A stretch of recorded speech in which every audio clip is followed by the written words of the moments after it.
Good morning students, welcome to my YouTube channel concept mentor. आज जो है class 10th term 1 के लिए जो चैप्टर स्टार्ट कर रहे हैं वो है रियल नंबर। फर्स्ट चैप्टर है अपने एनसीईआरटी बुक्स की। उसके आज सारे क्वेश्चन करेंगे और आज जो भी क्वेश्चन हम कर रहे हैं वो ओसवाल बुक से ली हुई है, जो एमसीक्यू की बुक्स सबसे बेस्ट बुक मानी जाती है ओसवाल की। उस बुक से सारे क्वेश्चन ये एमसीक्यू के हैं। तो जो भी क्वेश्चन हम करेंगे उसके कॉन्सेप्ट भी सीखेंगे कि किस तरीके से ये चीज आया है या कैसे इसके पीछे का कॉन्सेप्ट क्या है। दूसरी चीज, इसके शॉर्ट ट्रिक्स के बारे में भी जानेंगे कि कैसे हम क्वेश्चन देख के शॉर्ट ट्रिक्स के थ्रू क्वेश्चन को सॉल्व कर सकते हैं। और उसके बाद एक तरीका और है कि हम ऑप्शन से डायरेक्ट कैसे क्वेश्चन को कर सकते हैं, ऑप्शन से को देखते हुए किस तरीके से हम क्वेश्चन को सॉल्व करेंगे, वो भी सारी चीजें मैं आपको आज की क्लास में डिस्कस करूंगा। प्रीवियस क्लास में जो है हमने ट्रिग्नोमेट्री के चैप्टर को सॉल्व किया था। उस वीडियो को अगर अभी तक आपने नहीं देखा है तो उसका डिस्क्रिप्शन में लिंक मिल जाएगा, आप वहां से वो वीडियो को भी देख सकते हैं। तो आइए चलिए आज का सेशन स्टार्ट करते हैं। क्वेश्चन नंबर फर्स्ट है n square minus 1 is divisible by 8। यहाँ पे n की वैल्यू क्या है वो ऑप्शन में दिया हुआ है कि वो इंटीजर हो सकता है, वो नेचुरल नंबर हो सकता है, वो ऑड इंटीजर हो सकता है और या इवन इंटीजर हो सकता है, कुछ भी हो सकता है। लेकिन कंडीशन ये है कि आप वैल्यू कुछ भी रखें, चाहे आप इंटीजर रखें, चाहे आप नेचुरल नंबर रखें, चाहे आप ऑड रखें, लेकिन वो डिविजिबल होना चाहिए 8 से।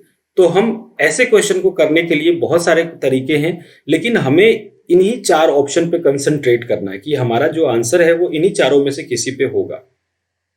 और अगर मान लो हम ऑप्शन से सॉल्व कर रहे हैं तो अगर इंटीजर, मान लीजिए हमने इंटीजर से स्टार्ट किया, तो अगर किसी एक वैल्यू, कोई इंटीजर लेने पे अगर ये सॉल्व करने पर अगर ये आंसर आ रहा है 8 से डिविजिबल हो रहा है तो फिर सारे इंटीजर के लिए होना चाहिए। आपको बस इतना ध्यान रखना है कि अगर हमने कोई सा भी नंबर लिया है, इंटीजर का हो या नेचुरल नंबर का हो या ऑड नंबर हो, कुछ भी अगर लिया है तो वो सारे नंबर के लिए ट्रू होगा, यानी कि वो सभी नंबर को रखने पर, कोई सा भी नंबर रखने पर वो डिविजिबल होगा। तो सबसे पहले हम चेक करते हैं एन इंटीजर के लिए, ऑप्शन ए से चेक करते हैं। मान लीजिए इंटीजर हमने ले लिया 1 को लेने से ये नंबर क्या दिया हुआ है, एन स्क्वायर माइनस 1। यहाँ पे अगर आप 1 रखेंगे तो 1 का स्क्वायर माइनस 1 ये क्या हो जाएगा, 0। और 0 से तो सारे नंबर डिविजिबल होते हैं, तो 1 को ना लेके एक और नंबर पे हम चेक कर लेंगे। जैसे कि मान लीजिए मैंने नंबर ले लिया 2 का स्क्वायर करेंगे तो क्या आएगा, 4 माइनस 1 इज इक्वल टू 3, जो कि डिविजिबल 8 से नहीं है। तो यानी कि ऑप्शन ए जो है इसका करेक्ट आंसर नहीं होगा। नेचुरल नंबर, अगर बी ऑप्शन की बात करें, कोई सा भी नेचुरल नंबर ले लें। नेचुरल नंबर होता है 1 2 3 4, आप कुछ भी ले लें, कोई सा भी नंबर ले लेते हैं नेचुरल। मान लीजिए हमने नंबर ले लिया 4, आप कोई सा भी नंबर ले सकते हैं। मान लीजिए हमने 4 लिया, तो इसको जब इसमें रखेंगे एन स्क्वायर माइनस 1 में, तो 4 का स्क्वायर होगा 16 माइनस 1 ये आ गया 15 भी 8 से डिविजिबल नहीं है, तो यानी ये भी हमारा ऑप्शन करेक्ट नहीं होगा। थर्ड ऑप्शन ले लेते हैं, सी जो है वो है ऑड इंटीजर। ऑड इंटीजर कौन कौन से होंगे, एक तो होगा 1 उसके बाद हो जाएगा 3, उसके बाद हो जाएगा 5, उसके बाद होगा 5 के बाद अपन 7 ले सकते हैं, 9 ले सकते हैं। इनमें से कोई भी ऑड इंटीजर हमने ले लिया। मान लीजिए पहला ही ऑड इंटीजर लेते हैं 1, तो अगर 1 को आप रखेंगे एन स्क्वायर माइनस 1 से, तो ये होगा 1 का square minus 1 is equal to 0। और 0 तो हर नंबर से डिविजिबल है, यानी 0 पे ये डिविजिबल होगा। एक नंबर और लेके आप चेक कर लीजिए। जैसे आपने अगला ऑड इंटीजर ले लिया 3 का स्क्वायर माइनस 1, इसको सॉल्व करेंगे तो 9 माइनस 1 ये 8 आएगा, और 8 भी देखिए डिविजिबल है। तो यहाँ पे जो कंडीशन है ऑड इंटीजर की वो यहाँ पे सेटिस्फाई हो रहा है, तो हमारा एक तरीके से ऑप्शन जो है सी इसका राइट आंसर हो जाएगा। तो कई बार क्वेश्चन में क्या है, नीचे ऑप्शन में आपको लिमिट दे दिया गया कि आप इन्हीं को देख के आप बताएं, तो उन्हीं कंडीशन को आप रख के जो भी दिया हुआ है उसमें वैल्यू को रखें और सॉल्व करें, आपको आंसर इजिली फाइंड हो जाएगा। बढ़ते हैं नेक्स्ट क्वेश्चन की तरफ। क्वेश्चन नंबर 2 है, the largest number which divides 17 and 125 leaving the remainder 5 and 8 respectively. अब देखिए यहाँ पे क्वेश्चन पढ़ने के बाद बच्चों को ये कंफ्यूजन होती है कि हमें एचसीएफ फाइंड करना है या एलसीएम फाइंड करना है। तो आप ये देखें, हमें वो लार्जेस्ट नंबर निकालना है, बड़ा से बड़ा संख्या जो है, बड़ी से बड़ी संख्या जो है हमें वो फाइंड करनी है, जिसको कि आप जो कि डिवाइड करे 70 को और 125 को, है ना। यानी कि जो भी नंबर आप फाइंड करेंगे वो नंबर इन दोनों से छोटा होना चाहिए। अगर ऑप्शन से बात कर रहे हैं, इसको मेथड से नहीं, अपन ऑप्शन से सॉल्व करना चाह रहे हैं, तो सबसे पहले देखिए, हमने वो नंबर लिया है, यहाँ पे क्वेश्चन में कह रहा है कि the largest number which divides, वो नंबर जो कि इनको डिवाइड करेगा, किसको, 70 को और 125 को। तो उनको डिवाइड करने के बाद जो रिमाइंडर है वो क्या बचना चाहिए, 5 और 8। यानी कि आप कोई भी नंबर लेंगे जिससे इसको डिवाइड करना चाह रहे हैं, वो कंफर्म है कि वो नंबर जो है वो 70 और 125 से छोटा होगा। तो आप ये देखिए कि ऑप्शन में कौन से ऐसे नंबर हैं जो कि 70 और 125 से छोटा है। तो आपको लगेगा कि सी और डी इसका आंसर नहीं होगा। ठीक है, अब रहा अपने पास ऑप्शन ए और बी। आप अगर 70 को डिवाइड यानी 65 को अगर यहाँ पे डिवाइड करेंगे 70 से, तो 1 टाइम्स में जाएगा और रिमाइंडर क्या आएगा, 5। यहाँ पे एक कंडीशन तो फुलफिल कर रहा है कि 5 आना चाहिए। लेकिन अगर 65 को आप 125 से डिवाइड करेंगे तो 2 टाइम्स में ये हो जाएगा 130, 2 टाइम्स में हो जाएगा 130, जो कि पॉसिबल नहीं है। आप 65 को फिर 125 में डिवाइड करने के लिए 1 टाइम्स में लेंगे और ये होगा 65। जब इसको आप सॉल्व करेंगे तो ये आएगा 0 और यहाँ पे 12 में से 6 जाएगा तो ये आएगा 6, यानी कि 60, जबकि रिमाइंडर क्या कह रहा है, 8। तो ये भी इसका आंसर नहीं होगा, यानी कि ऑप्शन ए जो है हमारा करेक्ट आंसर होगा। आप इसको चेक कर सकते हैं। 30 को 70 से डिवाइड किया, 13 5 जा 65, ये कैंसिल होकर रिमाइंडर क्या आ गया, 5। और 13 को अगर आप 125 से डिवाइड करते हैं तो 13 9 जा जाएगा ये, और यहाँ से आप करेंगे तो ये शायद 118 आएगा, 117 आएगा, और यहाँ से आपका रिमाइंडर क्या आएगा, 8। यानी कि ये कंडीशन जो है यहाँ पे देखिए सेटिस्फाई हो रहा है। तो हम यहाँ से देखिए, ये तरीका ये है कि आपको 4 ऑप्शन दिए हुए थे, आपने कॉन्सेप्ट को समझा कि वो बड़ी संख्या चाहिए जो कि इनको डिवाइड करने पर रिमाइंडर जो है 5 और, तो हम ऑप्शन से भी कलेक्ट कर सकते हैं। अब रही बात कि कॉन्सेप्ट से कैसे करें, तो देखिए कॉन्सेप्ट का तरीका ये है कि आपको रिमाइंडर क्या चाहिए, आपको रिमाइंडर चाहिए 5 और 8। तो जो नंबर है यहाँ पे, जो नंबर दिया हुआ है वो क्या है, एक तो है नंबर है, एक तो अपने पास 70 और दूसरा है 125। तो आप क्या करें, सबसे पहले आप रिमाइंडर को माइनस कर दें। यहाँ पे आप जब रिमाइंडर को माइनस करेंगे यानी कि 70 माइनस 5 करेंगे तो ये क्या आएगा, 65। और 125 में से अगर 5 माइनस करेंगे, सॉरी 8 माइनस करेंगे तो ये कितना आएगा, 117। यहाँ पे ये दोनों नंबर आए हैं। अब इन दोनों का आपको HCF फाइंड करना है, क्योंकि आपको पता है कि ये जो नंबर हमें फाइंड करना है वो इनसे छोटा होना चाहिए। और HCF का जो रूल होता है, LCM जो है हमेशा उस नंबर के इक्वल या उससे बड़ा हो सकता है।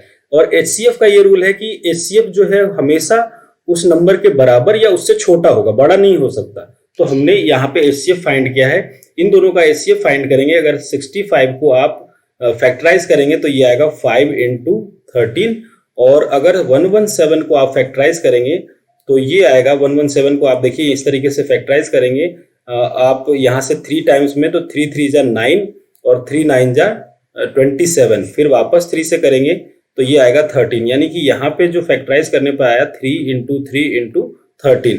तो इस तरीके से जो दोनों में कॉमन है मैक्सिमम वो क्या है, 13। तो इसका HCF आ गया 13 और HCF ही इसका आंसर होगा। तो इस तरीके से भी आप तरीके से निकालेंगे तो ऑप्शन ए आपका करेक्ट आंसर होगा। तो हमें क्वेश्चन को देख के अच्छे से समझना है और फिर हम चाहे ऑप्शन से करें चाहे हम इसके कॉन्सेप्ट से करें, आंसर में कोई डिफरेंस नहीं आना। अगर मान लीजिए कई बार आप कॉन्सेप्ट भूल जाते हैं तो भी आपके पास एक ऑप्शन होगा कि आप ऑप्शन से देख के इन क्वेश्चन के आंसर कर सकते हैं। ठीक है स्टूडेंट्स, बढ़ते हैं नेक्स्ट क्वेश्चन की तरफ। क्वेश्चन नंबर 3 है, if 2 positive integer a and b are written as a is equal to x cube y square, b is equal to x y cube, और जहां पे दिया हुआ है x और y जो है वो क्या है, प्राइम नंबर है। ठीक है, देन हमें HCF फाइंड करना है। देखिए यहाँ पे इस तरीके का कोई भी आपको नंबर मिलता हो, किसी भी एक्सप्रेशन का आपको HCF और LCM फाइंड करना हो, जैसे यहाँ 2 नंबर दिए हुए हैं, a इज इक्वल टू दिया हुआ है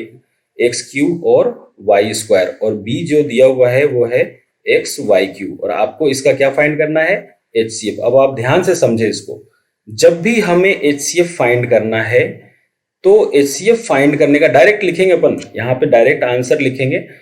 HCF फाइंड करने का तरीका है कि दोनों आप ऊपर वाले और नीचे वाले को ध्यान से देखें और उनमें से जो कॉमन है, कॉमन होना चाहिए और मिनिमम होना चाहिए। सबसे छोटी वाली पावर को अपने को देखना है।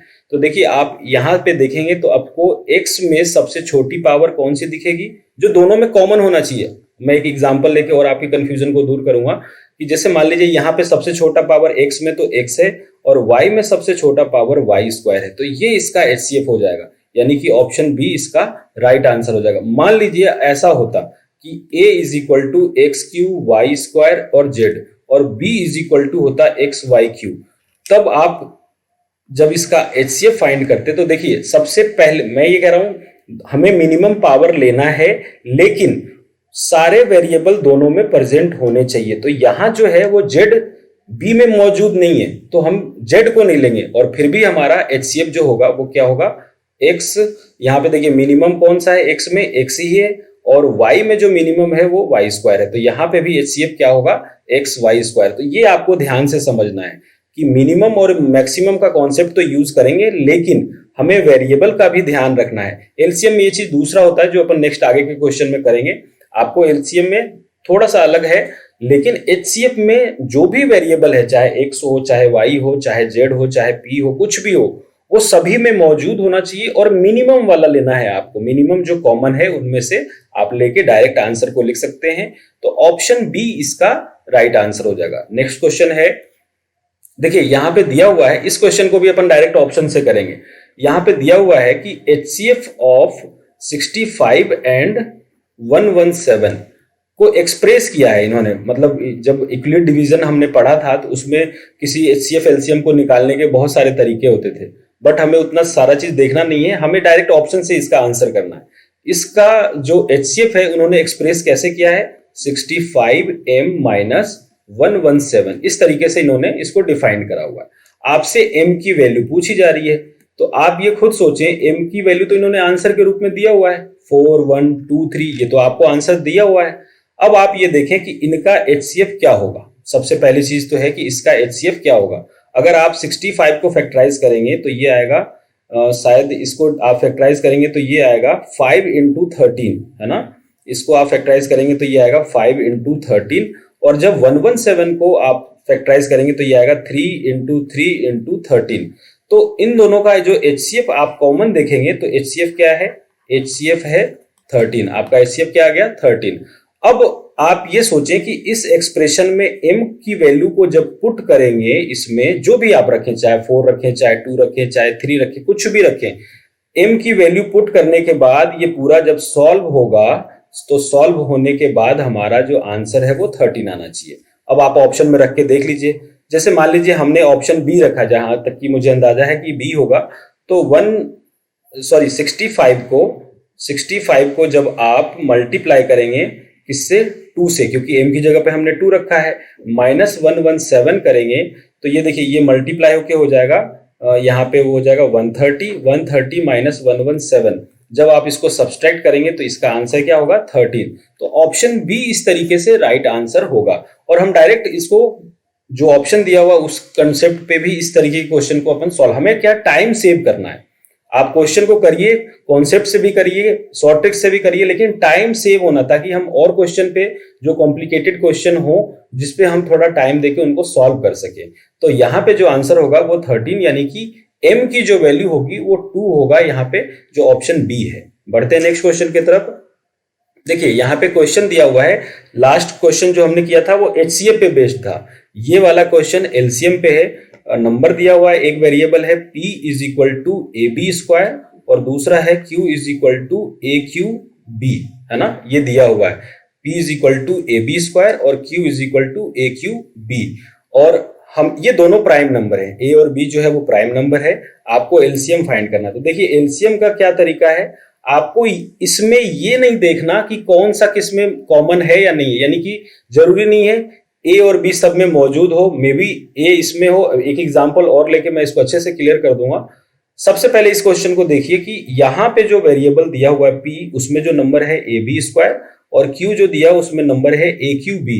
तो एलसीएम के केस में हमें मैक्सिमम पावर वाला देखना है। तो a में मैक्सिमम क्या है, ए क्यू, और b में मैक्सिमम क्या है, बी स्क्वायर। तो ये इसका एलसीएम होगा, यानी कि ऑप्शन सी इसका राइट आंसर होगा, क्योंकि इसका जो एलसीएम आया है वो ए क्यू बी स्क्वायर है। अब देखिए दूसरा कंडीशन क्या है, अगर मान लीजिए ऐसा होता ए बी स्क्वायर और यहाँ पे Z हो जाता एक नंबर, और Q का जो नंबर होता वो AQB ही होता, और इसका अब फाइंड करना होता है एलसीएम।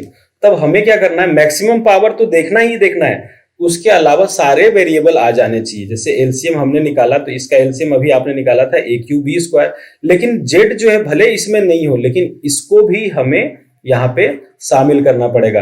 तो ये आपका एलसीएम होगा। अब इसके बेसिक कॉन्सेप्ट को समझ लें। जैसे मान लीजिए मैंने एक नंबर लिया है यहाँ पे 3 और 4, तो 3 और 4 का अगर आप HCF फाइंड करेंगे तो 1 आएगा, क्योंकि और इनमें से कुछ कॉमन ही नहीं है। लेकिन जब एलसीएम फाइंड कर रहे हैं तो आपको क्या करना पड़ता है, सारे नंबर लेने पड़ते हैं। आपको खुद पता है कि 3 और 4 को मल्टीप्लाई करने पर 12 इसका आंसर होगा।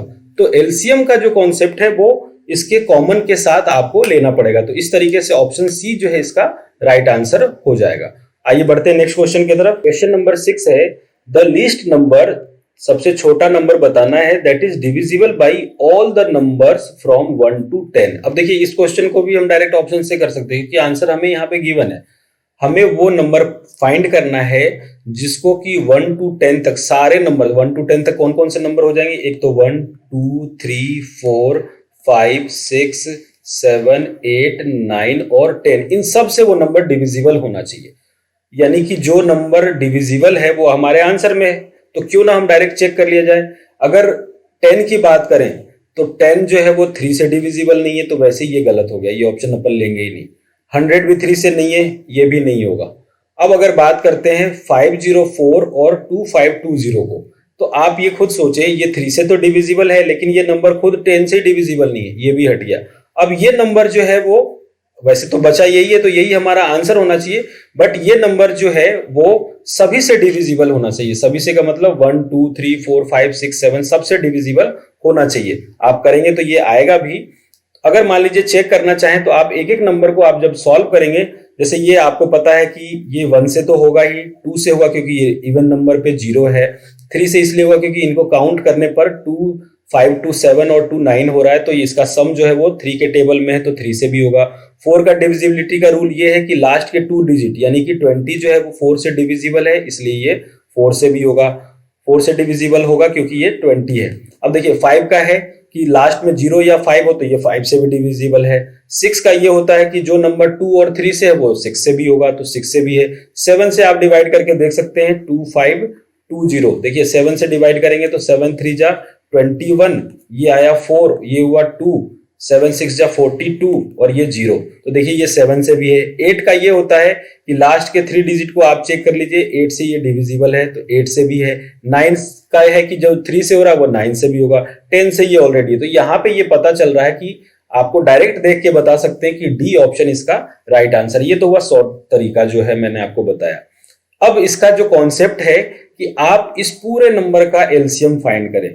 जब आप इसका एलसीएम फाइंड करेंगे तो देखिए, जब आप इसका एलसीएम फाइंड करेंगे 1 2 3 4 5 6 7 8 9 और 10, सबसे पहले आप 2 से ले लें, तो ये हो जाएगा 1 1 3 2 5 3 7 4 9 और 5। वापस आप 2 से ले लें, तो ये हो जाएगा 1 1 3 फिर 1 5 3 7 2 9 और 5। वापस आप इसको 3 से ले ले, 3 से आप लीजिएगा तो ये हो जाएगा यहाँ पे 1 1, ये भी 1 ये भी 1, 5 फिर 1 7 2 3 और 5। उसके बाद देखिए यहाँ पे अब कोई सा भी नंबर एक 5 और ले सकते हैं अपन, 5 के साथ लीजिएगा तो ये हो जाएगा 1 1 1, ये भी 1 ये भी 1 ये भी 1, ये 7 ये 2 ये 3 और ये 1। इन सब को मल्टीप्लाई करें, किसको 2 into 2 into 3 into 5 into 7 into 2 into 3। जब इसको आप मल्टीप्लाई करेंगे तो देखिए 2 2 जा 4 4 3 जा 12 12 5 जा 60, यहाँ तक आ गया 60, और 3 2 जा 6 और 6 7 जा 42।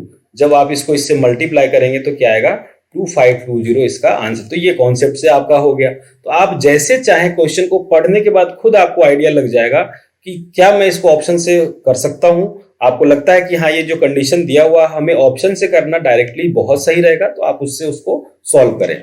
बढ़ते नेक्स्ट क्वेश्चन की तरफ। क्वेश्चन नंबर 7 है कि the product of non zero rational number. Non zero rational number का मतलब हुआ कि ऐसे नंबर्स लेने हैं आपको जो कि जीरो ना हो और वो रेशनल नंबर होना चाहिए।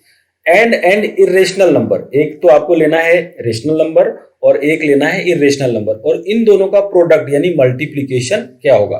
तो मान लीजिए हमने एक नंबर ले लिया 2, ये नॉन जीरो भी है और रेशनल नंबर भी है, और इसको मल्टीप्लाई कर दिया इरेशनल नंबर से यानी √3 से। तो इसको सॉल्व करेंगे तो क्या आएगा, ये आएगा 2√3। और 2√3 कैसा नंबर है, ये एक इरेशनल नंबर है, इरेशनल नंबर है। तो यानी कि ऑप्शन कौन सा हो जाएगा, ऑप्शन ए आपका राइट आंसर हो जाएगा। नेक्स्ट क्वेश्चन है the decimal expansion of the rational number 14587 upon 12550 will terminate after.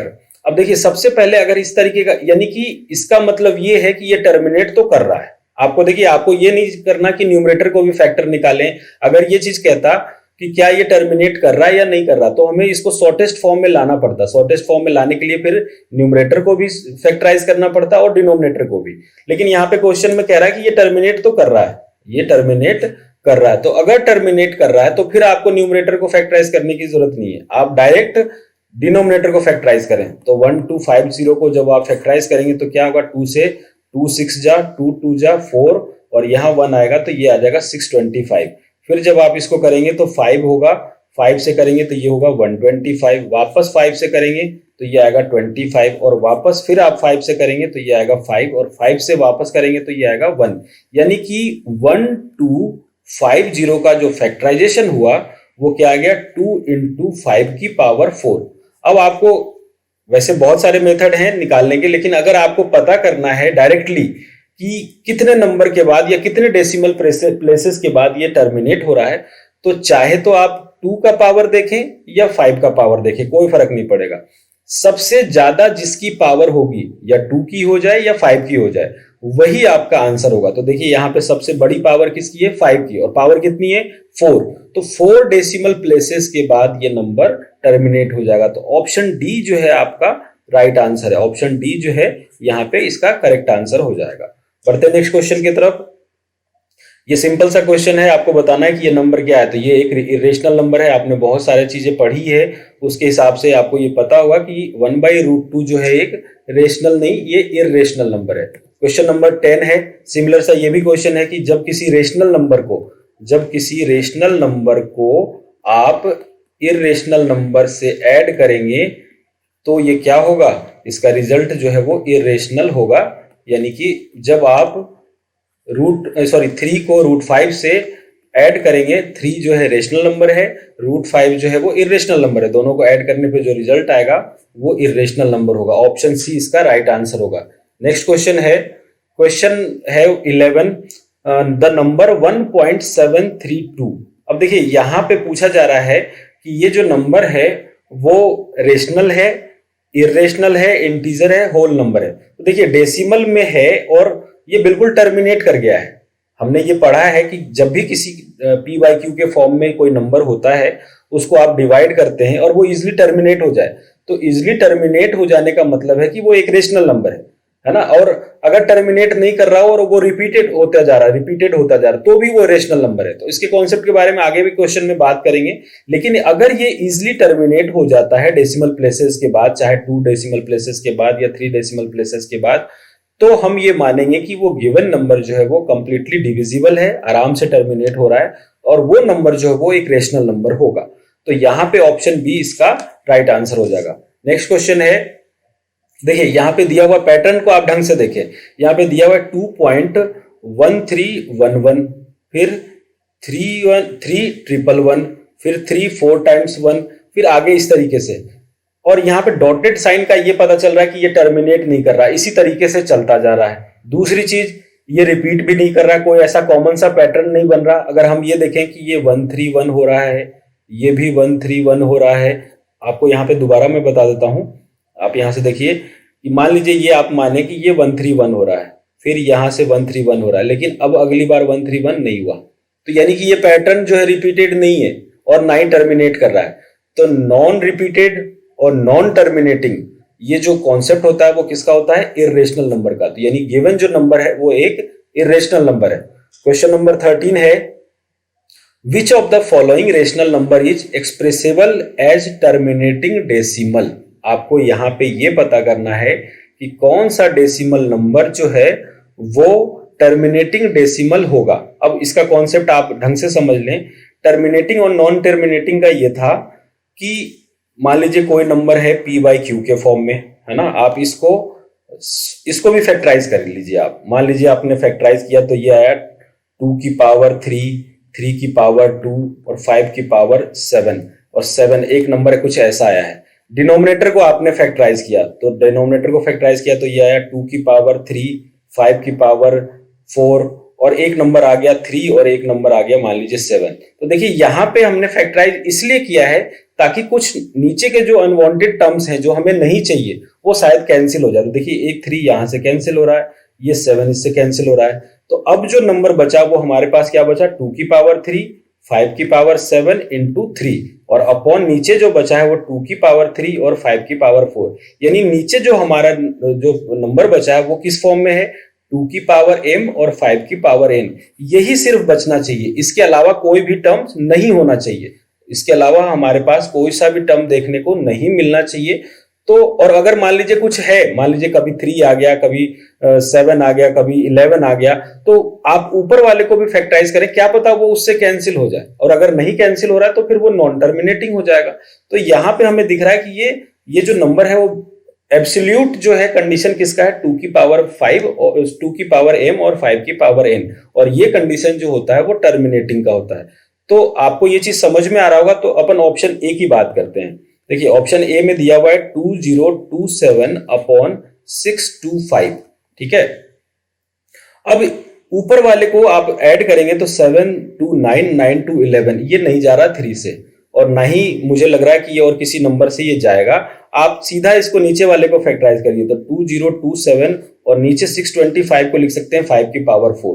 अब 5 की पावर 4 आने का मतलब है कि आप इसको टर्मिनेटिंग बनाने के लिए 2 की पावर 4 और 2 की पावर 4 ऊपर नीचे आप मल्टीप्लाई और डिवाइड कर सकते हैं। इस तरीके से ये नंबर जो है वो टर्मिनेटिंग हो जाएगा। तो यहाँ पे ऑप्शन ए एक तरीके से मानते हैं कि मे बी ये हो जाए। ऑप्शन बी की बात करते हैं। ऑप्शन बी में दिया हुआ है 1625 अपॉन 462।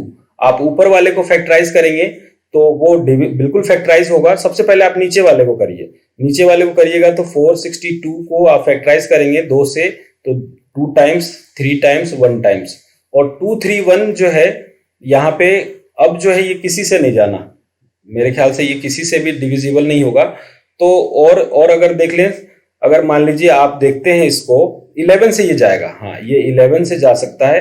11 2 जा 22, और यहाँ पे 22 के बाद 1 बचेगा, 1 जा 11, फिर आपस फैक्टराइज करेंगे तो ये आएगा 3 और ये आएगा 7। यानी कि 462 को फैक्टराइज किए तो ये आ गया 2 इंटू 11 इंटू 3 इंटू 7, और 1625 को आप जब फैक्टराइज करेंगे, 1625 को फैक्टराइज करेंगे तो ये 5 से करिए इसको, 5 3 जा 15, 5 2 जा 10 और 5 5 जा 25, फिर वापस 5 से करेंगे तो 5 6 जा 30 और 5 5 जा, फिर वापस आप 5 से करेंगे तो ये 13 आएगा। तो यहाँ पे जो आया है 5 इंटू 5 इंटू 13। अब देखिए कुछ भी कॉमन नहीं है, और ये जो टर्म्स ऐसे हैं जिनका अगर ये डिनोमिनेटर में है तो ये नॉन टर्मिनेटिंग होगा। तो ये ऑप्शन आपका इनकरेक्ट हो जाएगा। सिमिलरली जब आप इसको करेंगे 35 को तो ये आएगा 7 इंटू 5, और 7 आते ही ये भी नॉन टर्मिनेटिंग हो जाएगा। 165 को आप करके देखें, यहाँ पे 165 को जब आप करिएगा तो देखिए यहां से 5 से करेंगे तो 5 3 जा 15 और 5 3 जा 15, वापस आप 5 से करेंगे, सॉरी 5 से नहीं 3 से कर दीजिए, 3 से करेंगे तो 11, और 11 जो है डिनोमिनेटर में आ गया लेकिन न्यूमरेटर को फैक्टराइज करने पे नहीं आएगा। तो ये भी ऑप्शन आपका गलत हो गया। तो यहाँ ऑप्शन ए ही इसका राइट आंसर हो जाएगा। बढ़ते हैं आज के सेशन का नेक्स्ट क्वेश्चन की तरफ। और अगर अभी तक आपको हमारा वीडियो पसंद आया है, आपको जो मैं बताया हूं, जो तरीके आपको मैंने समझाया है, वो अगर आपको समझ में आया है तो प्लीज चैनल को जरूर सब्सक्राइब करें, वीडियो को लाइक शेयर करें। इनके अलावा आपको और भी मतलब कंटेंट जो है एमसीक्यू का आपको मिलेगा। इसके बाद मे बी एलएन का हो, मे बी और भी जयपुर के टॉप मोस्ट स्कूलों का हो, तो आप चैनल से बने रहें, सब्सक्राइब करें, वीडियो को लाइक शेयर करें, जिससे कि इसका बेनिफिट जो भी 10th क्लास के बच्चे उनको जरूर मिले। और कमेंट करके हमें जरूर बताएं कि आपको आज का वीडियो कैसा लगा। तो आज के सेशन का लास्ट क्वेश्चन है, यहां पे दिया हुआ है the decimal expansion of sum of the rational number. इन दोनों का सम यानी कि 15/4 प्लस 5/40 का सम करेंगे तो एलसीएम क्या आएगा 40। जब आप इसको सॉल्व करेंगे तो ये आएगा 150 और ये आएगा 5। इसको सॉल्व करेंगे तो ये आएगा 155/40। अब ये पूछा जा रहा है कि ये टर्मिनेट होगा क्योंकि ये लिखा हुआ है विल टर्मिनेट होगा आफ्टर कितने डेसिमल प्लेसेस के बाद। तो आप सबसे पहले 155 को आप फैक्टराइज करिएगा, या 40 को ही कर लें, आप डायरेक्ट 40 को करेंगे तो ये आ जाएगा 2 की पावर 3 और यहाँ पे 5। और ऊपर में 155 को आप अगर फैक्टराइज करते हैं तो इसको नीड नहीं है, लेकिन मैं यहाँ पे बता देता हूँ। 5 से यहाँ करेंगे तो 5 3 जा 15 और 5 1 जा, तो ये आएगा 5 × 31। आपको जो हाईएस्ट पावर दिख रहा है, मैंने पहले भी बताया था कि चाहे वो 2 का हो चाहे 5 का हो, जो भी आपको डिनोमिनेटर में 2 और 5 में जो हाईएस्ट पावर दिख रहा है उतने ही टर्म्स के बाद ये डेसिमल जो है वो टर्मिनेट हो जाएगा। तो यहाँ हाईएस्ट पावर 2 की है और कितनी है 3, तो यानी कि 3 डेसिमल प्लेसेस के बाद ये टर्मिनेट हो जाएगा। ऑप्शन सी इसका राइट आंसर होगा। तो इस तरीके से स्टूडेंट्स आज हमने ओसवाल बुक्स की एमसीक्यू की जो क्वेश्चन बैंक बुक है उसके हमने सारे क्वेश्चन रेशनल नंबर के करे हैं। इसके असर्शन रीजन के भी और क्वेश्चन है जो मैं आपको नेक्स्ट वीडियो में कराऊंगा। तो प्लीज हमारे चैनल को जरूर सब्सक्राइब करें, हमें कमेंट करके जरूर बताएं कि वीडियो कैसा लगा आपको। मिलते हैं फिर इसी तरीके से नेक्स्ट चैप्टर में, नेक्स्ट वीडियो की सीरीज में। तब तक के लिए आपका बहुत बहुत धन्यवाद।